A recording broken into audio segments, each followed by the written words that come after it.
ভাবলাম তোমাদের সাথেও শেয়ার করি। অবশ্যই তো আমি শেয়ার করবো, তোমরা তো জানোই। তো এতদিন অনেক ব্যস্ততার জন্য করতে পারিনি। আমার ফ্যামিলি মেম্বার মানে আমার মা, ভাই, আমার বোন এসছে, বাবা আসতে পারেনি ব্যস্ততার জন্য, আর ভাই আসেনি তার জন্য। তো মানে এখন আমি বসে একটা অনেক গুরুত্বপূর্ণ কাজ করতে। তো এখন বলবো না পরে বলবো, ভাবছি আচ্ছা চলো বলেই ফেলি। আর বিশেষ করে যেহেতু এটা মানে আমার নিজস্ব ব্যাপার, তার জন্য মানে আমি আমার হাতে করার চেষ্টা করছি। তার জন্য মানে ভিতর থেকে কি ফিলিং বুঝাবো তোমাদের আমি ঠিক বুঝতে পারছি না। তো আর কথা বাড়াচ্ছি না, ভাই দেখা। তাহলে দেখে নাও তোমরা কি করছি, কেন করছি। আর অ্যাকচুয়ালি আমি আমার প্রেগনেন্সিটা রিভিল করিনি, তাই আজকেই ভাবলাম শুভ দিনে রিভিল করি। তাহলে তোমরা অবশ্যই বুঝতে পেরে গেছো তার মানে কি। তো এখন আমাকে হাত দেওয়া হবে, তার জন্য মানে আমি করছি। আর এটা কমপ্লিট হয়নি, মানে সেই কারণে আমি স্পেশালি নিজের হাতে করার চেষ্টা করছি। আর এটা কমপ্লিট হলে তোমাদেরকে আমি অবশ্যই দেখাবো। এটা অ্যাকচুয়ালি ওয়ালে লাগানোর জন্য জার্নাল হিসাবে মানে এটা হাতে নিজে করার চেষ্টা করছি আর কি। ঠিক আছে, পুরো কমপ্লিট হয়ে যাক, তারপর তোমাদের সাথে কি কি হচ্ছে না হচ্ছে আর এটা কমপ্লিট করে গেলে কেমন লাগছে তোমাদেরকে আমি করে জানাবো। হ্যাঁ, তো আমার টাস্কটা অলমোস্ট কমপ্লিট হয়ে গেছে। তো আমরা তিনজনা মিলে এটাকে লাগানোর চেষ্টা করছিলাম। অ্যাকচুয়ালি আমি ধরে রেখেছিলাম, ওরাই লাগাচ্ছিল। আর আমি মায়ের কাছে বেবি কোলে নিয়ে আর কি আছে এরকম ছবিটা আঁকার চেষ্টা করেছি। তো আমার এদিকে স্নান টান শেষ হয়ে গেছে। আমি এক সাইডে আলতা পড়তে পেরেছিলাম, কিন্তু অন্য সাইডটা দ্বারা আমি ঠিক নাগাল পাচ্ছিলাম না। তাই মাকে বলেছিলাম অল্প লাগিয়ে দেওয়ার জন্য, তো উনি লাগিয়ে দিচ্ছিল আমাকে। আর যেহেতু জানোই তো সবাই বসা যায় না এই টাইমে এক নাগারে ভালো করে, তার জন্য মা আমাকে এদিকে লাগিয়ে দিচ্ছে। আর একদিকে মা দিয়েছে আলতা পরিয়ে, আর এদিকে ভাইকে বললাম তুই কেন বাদ যাবি, তুই আমাকে নেল পলিশটা পায়ে পরিয়ে দে। আমাদের নিয়মে আছে যে প্রথমে সবার প্রথম পায়েসটা রান্না করতে হয় ঘরে। তো একজন এসে আমাদের ঘরে রান্না করেছিল, সকালে ব্যস্ততার জন্য না আমি এটা ক্লিপ আর তুলতেও পারিনি, মনেও ছিল না অবশ্য। তারপর দেখো আমার এই যে ফাইনাল লুক, তেমন ভালো করে সাজিনি, হালকা জুয়েলারি পরেছি। আর এই শাড়িটা আমার শ্বশুরবাড়ির তরফ থেকে এসছে, আর ব্লাউজটা আমার শ্বশুরমশাই বানিয়ে নিয়ে চলে এসেছিলো আর কি। আর এদিকে রেডি হতে না হতে এদিকে টাইমও হয়ে গেছিলো, কারণ এগুলো শুভ কাজ তো টাইমের ভেতরে করতে হয়। তার জন্য কাকে এদিকে আশীর্বাদের জন্য আর যা নিয়ম টিয়ম আছে ওইগুলোর জন্য ওইগুলোর সামনে সামনে রেডি করে দিচ্ছে আর কি। আর আমাকে ভেতরে করে বসিয়ে রেখেছে যাতে সামনে না আসি আর কি। দেখেছো দুটো বাটি রেখেছে, ওইটা আমাকে তুলতে হবে প্রথমে। এইদিকে বসার জায়গাগুলো সব ঠিক করা হয়ে গেছে, আর মাও এদিকে রেডি করে রাখা যে পায়েসটা একজন এসে রান্না করেছিল বলেছিলাম যে ওইটা আমার সামনে দিচ্ছে, ওইটা আমাকে নিজে তুলেই খেতে হবে আর কি। আর কলা পাতা তো শুভ, তার জন্য নিচে উপরে ওইটাই ঢেকে নিয়ে এসছে আর কি। তারপরে আমাকে সবাই বলল আসার জন্য, তো আমি আসলাম আর কি।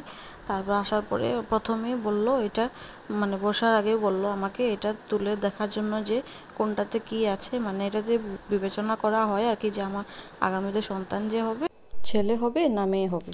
তো আমি দেখতে পেলে কি তুলেছি, সবাই অনেক খুশি হয়েছে।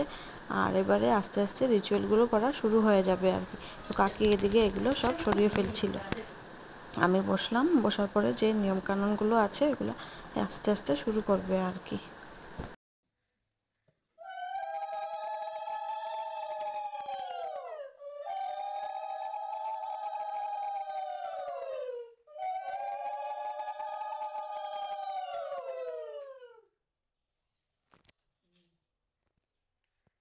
তাহলে দেখতে পেলে 7 মাসের 7, তো তার জন্য 7 রকমের ফুল আমার কুছে দেওয়া হলো।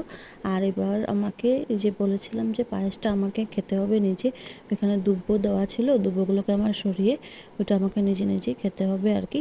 আর তারপর আমি পুরোটা খেয়ে ফেলবো একা একা।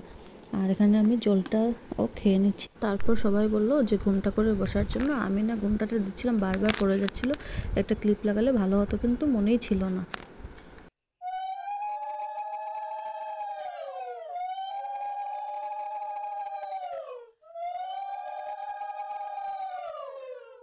আর এই আন্টি আমাকে মন ভরে অনেকক্ষণ ধরে আশীর্বাদ করছিল আর কি, আমার বেশ ভালো লাগছিল। সবাই করেছে, আবার তাই আমি এটা তুলে রেখেছিলাম আর কি মনে রাখার জন্য, বেশ ভালো লেগেছে আমার। তারপরে আসলো মিষ্টি খাওয়ানোর পর্ব। এরে কি বলবো, এত মিষ্টি এত মিষ্টি, মানে আমি খেতে পারছিলাম না। উনি বড় বড় করে আমাকে দিতেই থাকছিল, আমার মুখেই জায়গা হচ্ছিল না। তারপর কি করব, শেষে কি করতে হয়েছিল, জল দিয়ে গিলে ফেলেছিলাম। আর কি করব বলো, জায়গা হচ্ছিল না, উনি একটাও ছাড়ছিলেন না, সব কটা আমাকে অল্প অল্প অল্প অল্প করে মুখে দিয়েই যাচ্ছিলেন। যেহেতু সকাল থেকে কিছু খাইনি না, আর মুখটা একবারেই নষ্ট হয়েছিল, আর এই মিষ্টি খেয়ে খেয়ে আমার মুখটা আরও কেমন একটা বিরক্তিকর লাগছিল। তারপর উনি আমাকে উপহার দিয়ে দিলেন। এবার কাকি আশীর্বাদ করার পালা, কাকি আমাকে আশীর্বাদ করতে বসে পড়লো।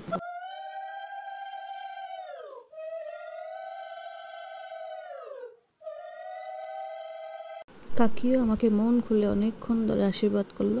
আর যেহেতু কাকি আমার কষ্টটা বুঝেছে, তার জন্য শুধু একটা মিষ্টি দিয়ে মুখ মিষ্টি করিয়ে দিয়েছিল। আমাকে বললো হবে, আমি বলেছি হবে, আর লাগবে না। তারপর জল আমাকে খাইয়ে দিল, আর আমাকে এদিকে কাকিও উপহারটা দিয়ে দিল আর কি। যেহেতু এগুলো স্ত্রী আচার, তো যার জন্য কাকি, আন্টি আর আমার মা মিলে এসব করছিল আর কি।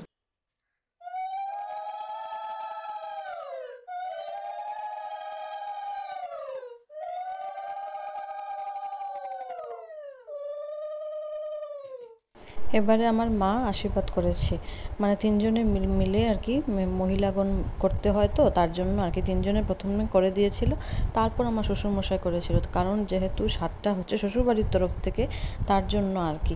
তো উনি পরে করবেন, উনি যেহেতু ছেলে মানুষ তার জন্য আর কি প্রথমে মেয়ে মানুষেরা করেছিল, তারপর উনি করবেন আর কি, মার পরে উনি করবেন। তো এবারে মাও আমাকে সেমভাবেই ঠুসে ঠুসে মিষ্টি দিয়ে যাচ্ছিলো, বলছিল খা খা, কিছু হবে না। আমি পারছিলামই না, এত মিষ্টি কি সহ্য করা যায়, আমি একদমই পছন্দ করি না। তারপরে মাও আমাকে এদিকে জল খাইয়ে দিল, এগুলো সবগুলো আমি গিলে নিলাম। তারপর মা যে শাড়িটা নিয়ে এসেছিল ওইটা আমার হাতে দিল আর কি।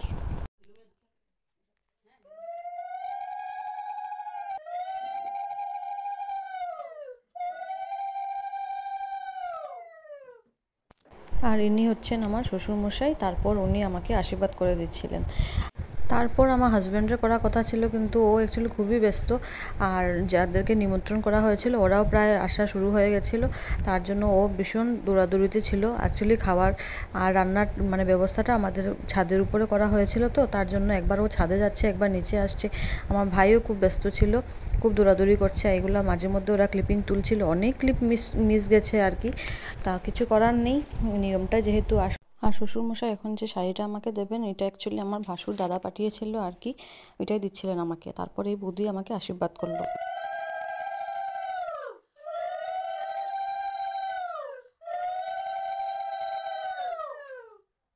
তারপরে যাদেরকে নিমন্ত্রণ করা হয়েছিল ওরাও এসেছিলো, কিন্তু কে কে এসেছিলো তারপরে এমনই মানে আমরা সবাই ব্যস্ত হয়ে পড়েছিলাম, আর ওদের সাথে কথাও না বললে না হয়, তার জন্য মানে ভিডিও আর তোলাই হলো না। তারপর বৌদি দিকে আমাকে উপহার দিয়ে দিল। আর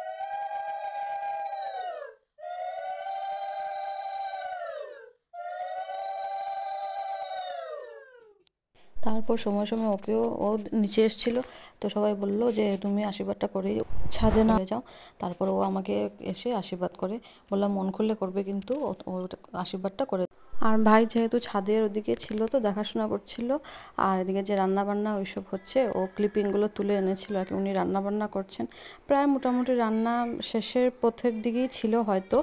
এখানে যা যা অল্প কিছু দেখতে পাচ্ছি আমি এখনই দেখতে পাচ্ছি, আগে দেখিনি, যেহেতু আমিও তোমাদের মতো যাইনি, সামনে দেখতে পারিনি, ক্যামেরার মাধ্যমেই যা দেখার দেখছি আর কি। ও এনেছিল ভাগ্যিস, তাই আর কি দেখতে পাচ্ছি, তোমাদের দেখাতেও পারি। তারপর রান্না তোড়জোড় প্রায় শেষও হয়ে গেছে, আমাকে এবার খাওয়া দাওয়ার পালা, মানে প্রায় 1-1.5 ঘন্টা পরে আর ভিডিও ক্লিপ আর কি তুলছি। আর যেহেতু বললাম না নিমন্ত্রণীরা সবাই এসছে, তো ওদের সঙ্গে বসে বসে কথা বলছিলাম।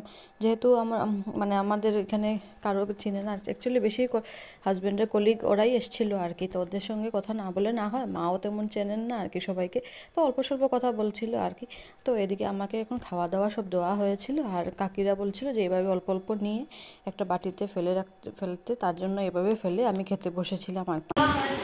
আমি বসে পড়েছি খেতে। তো কী কী দেওয়া হয়েছে মেনু দেখো, এই যে 7 রকমের ভাজি দিয়েছে, তারপর হচ্ছে মাছের লেজ ভাজা, আর এদিক থেকে শুরু করে এটা হচ্ছে দই মিষ্টি, সরি, আর এটা হচ্ছে মটর পনির, এটা হচ্ছে মানে রুই মাছের চচ্চড়ি, এটা হচ্ছে ডাল, এটা মাছের মাথা দিয়ে মুড়ি ঘন্ট, আর একটা পটল সর্ষে, আর হচ্ছে টক, বাস এতটুকুই। আর দেখি কতটুকু খেতে পারি না পারি, ঠিক আছে। খাওয়া দেখে ভীষণ ভয় পাচ্ছিল যে খেতে পারবো কি না না, তারপর বসেছিলাম খাওয়ার জন্য। আর যেহেতু ছোট বাচ্চারা কেমন কেউ ছিল না, তার জন্য আমাকে একা একাই বসে খেতে হয়েছিল, আর সঙ্গে আমার বোনকেও বসিয়ে দিয়েছিলাম, ও খেয়েছিল আর কি। তো যেগুলো আমাকে দেওয়া হয়েছিল ওইগুলোই আইটেম সবার জন্যই করা হয়েছে, আর আমার জন্য আলাদাভাবে প্রথমে তুলে রাখা হয়েছিল। আর পানটা এদিকে মিস হয়ে গেছিলো, তার জন্য মা এটা কলাপাতার যে সামনে ছিল ওইটার মধ্যেই দিয়েছিল আর কি।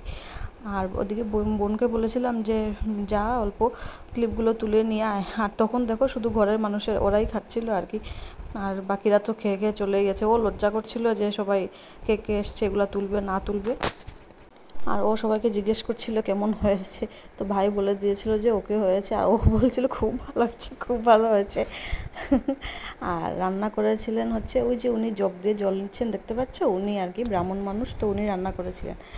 আর সবাই প্রায় চলেও গেছে, তো এখন আমার খাওয়া দাওয়া কমপ্লিট হয়ে আমি এদিকে ক্লিপগুলো তুলছিলাম আর কি। উপরে যেহেতু আমি যাইনি, আমি নিচে বসে খেয়েছিলাম। তারপর এখন ভীষণ গরম লাগছিল, শাড়িটা ছাড়ভার। তো এখন বন্ধুরা আমরা সবাই বসে আছি, সব কাজকর্ম শেষ, ড্রেস চেঞ্জ করে সব ফ্রেশ ট্রেশ হয়ে বসে বসে গল্প করছি। এখন বিকেল বাজছে 5:15 মতো, সবাই আমরা রিল্যাক্স হয়ে বসে আছি। খেতে টেতে তো কিছু আর ইচ্ছে নেই, অনেকক্ষণ আগেই খাওয়া হয়েছে, আমি অবশ্য আগেই খেয়েছি। আর ঘরের মানুষেরা খেতে খেতে প্রায় 3টে 3:30 বেজে গেছে। রাতে আমার খাওয়ার কিছু নিয়ম নেই, যেগুলো দুপুরবেলা খেয়েছি ব্যাস এতটুকুই। আর তারপর রাত্রেবেলা কি করব জানি না, দেখি ব্লগটা কন্টিনিউ করতে পারি কি না। আর যদি না করি তাহলে দেখা যাবে, এখানে ভিডিওটা আমাকে শেষ করতে হবে। ঠিক আছে, তো তোমাদের কেমন লাগলো অবশ্যই আমাকে জানাবে।